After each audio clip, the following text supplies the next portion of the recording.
Hello again. So last time we were working through this systematic savings formula, and we had some examples where we had solved for either the deposit amount D or we had solved for the future value F when we had a consistent time.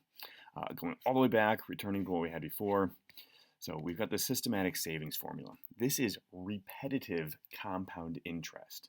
So rather than compound interest, the formula that we have from past experience, just our compound interest, um, compound interest takes an amount, puts it in the bank, lets it just sit there.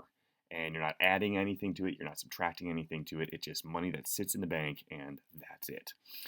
Our systematic savings formula that we have, this is if we continuously repetitively deposit money into an account over at regular intervals for a period of time. So when we have we're going to deposit monthly, we're going to deposit every single paycheck, we're going to deposit every single week, quarterly, annually, however it is. We can use this to figure out long term what we would accumulate through saving. And so if we're talking about retirement accounts or long-term savings, this is the formula that decides that for you. So in there, once again, F, it's your future value, your total value after so many years. D is the deposit amount, how much you're saving each period. R is our annual interest rate.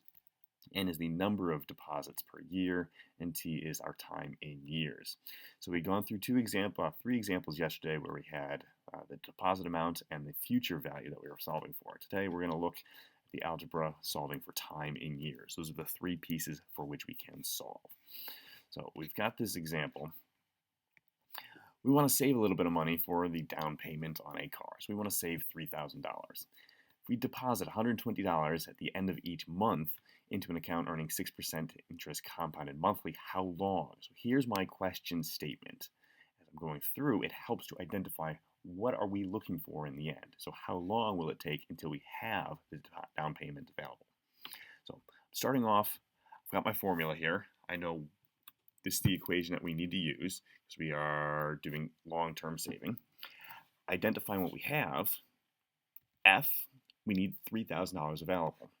We're going to deposit $120 at the end of each month with 6% compounded monthly. So I've identified each of the piece, and we know that how long, that's saying what's our time value. So once we have everything, take our values, we're going to substitute that into the formula. Now we look through, okay, we put everything in there, we've got our 3,000 equals 120. Now be careful with parentheses here. Bracketing is usually the mistakes that we make here. So 1 plus 0.06 over 12 to the 12t. Okay, there's our variable. See it in there? The variable is in the exponent. When the variable is in the exponent, that cues us in. We're going to need to use a logarithm to pull the exponent out and turn it into multiplication. So I'm going to go through all the steps here. I'm going to be doing this with only saving my calculations for the very end so we can see how to enter that into the calculator. So there's our variable. We need to work everything away from the right side. So I see divided by 0.06 over 12. I'm going to multiply that to the other side. Took that divided by 0.06 over 12, multiplied it to the right side. Simplifies things on the right side. We've got 120 multiplied on the right side. I'm going to divide that to the left side. So moving all the values away from the variable, working from the outside in. So 1 plus 0.06 over 12 to the 12t minus 1. Take that, subtract 1, add that to the left side. Up to here. Now, in the calculator, you could get some values for here, but be careful with rounding errors. I'm going through, saving all of my calculations for the very end, so we are not rounding until the very end. Now, at this stage, on the right side, we've got 1 plus 0.06 over 12 raised to the 12t.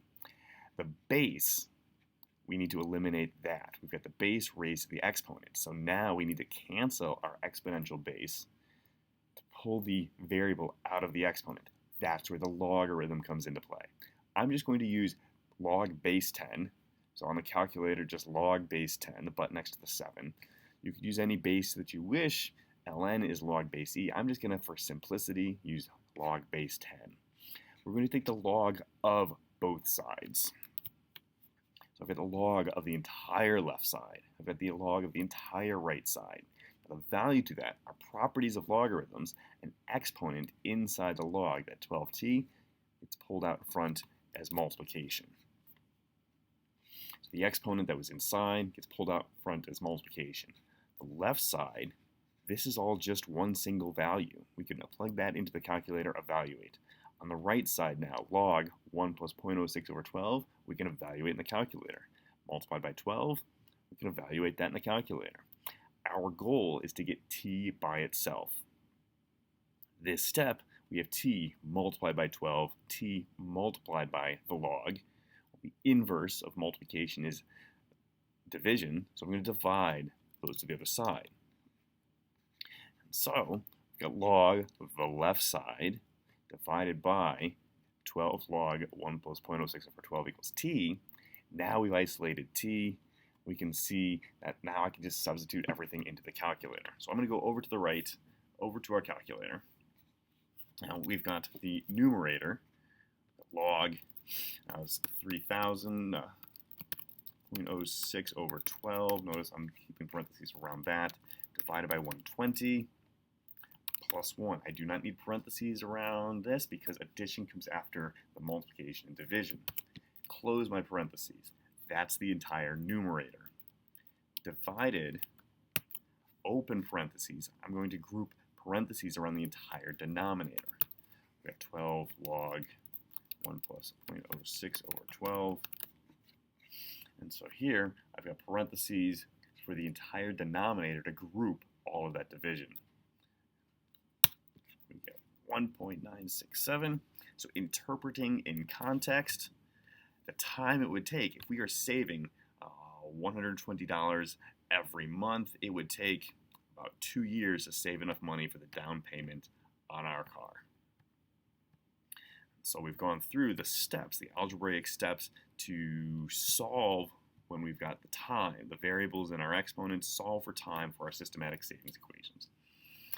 Now, one more example, just to see it done out once again. This is where you see it in real life. Me, love my job, but I recognize, as mentioned yesterday, someday I want to take a break, maybe do something else, be able to give back a little bit. So here, your retirement. Plan to retire once I hit it big with too large. If I manage to save $550 out of each paycheck and invest wisely in an account paying 8%, how long until I'm able to retire? We're going to assume that I remain a teacher and receive 20 paychecks per year. So drawing the information out, $2 million, that's our future value. That's our total amount. $550 out of each paycheck, okay, that's the deposit value. 8%, okay, there's our interest rate. How long, there's the question statement, so we're going to try to find t, the time. And I'm doing 20 paychecks per year. So each paycheck, 20 paychecks per year, that's the end value. I've got my formula. I've gone through, identified what I know and what I don't know. Now, what I want you to see here is these are realistic numbers long term. Now, $2 million, who's got that kind of money? Well, $550 out of a paycheck, can you do that? That's a stretch. But over a long period of time, hopefully you get into a career and you think and you plan ahead. You pay yourself first. $550 each paycheck, that's $11,000 a year. Can you miss $11,000 a year? That's wishful thinking. 8%. Now, long-term stock market average is 7 to 10%. Past couple weeks here, things have dropped. 2008, things dropped quite a bit, but average, long-term, you can do that. So, take everything, put it into the equation. So I've substituted my known values into the equation. We're going to do the same as we just did. What I notice is my variable is in the exponent. We need to get everything away from the variable, and my variable's in the exponent, so I know I'm going to need a logarithm to solve towards the end. All right, dividing by 0.08 over 20 on the right side, so I'm going to multiply that to the left side. Brought that up. 2 million times that. Now, we can multiply in the calculator steps along the way. I'm holding until the very end, so I am eliminating any rounding error. 550 is being multiplied outside my brackets. I'm going to divide by 550. So we've got the left side, the right side, subtract 1, to add 1.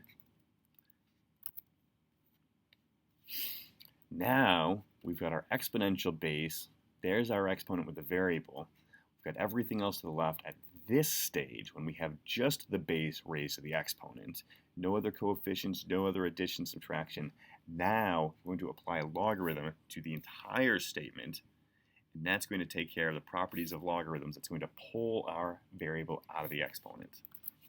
So I log both sides. Log the entire left side equals log the entire right side. Properties of logarithms, that exponent, we can pull it out and turn it into multiplication. So I've got 20 multiplied by t multiplied by log 1 plus 0.08 over 20. Since that is just multiplication, to isolate the variable t, we will now divide by those values by which we are multiplying. All right, so I think I missed a 0 in there, but you get the idea.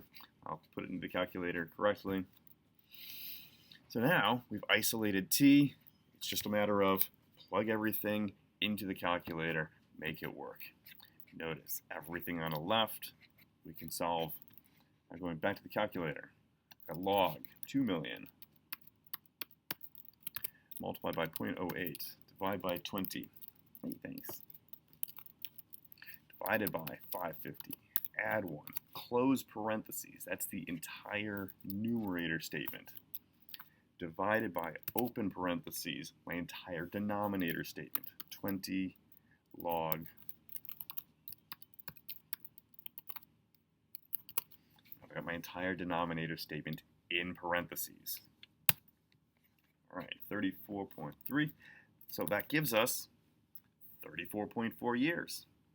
That's a decent career time. Now, starting off in your career, can you afford $550 per month per paycheck? Yeah, probably not. Realistically, however, if you save a little bit up front and continue regularly, over time, you'll be able to add a little bit more.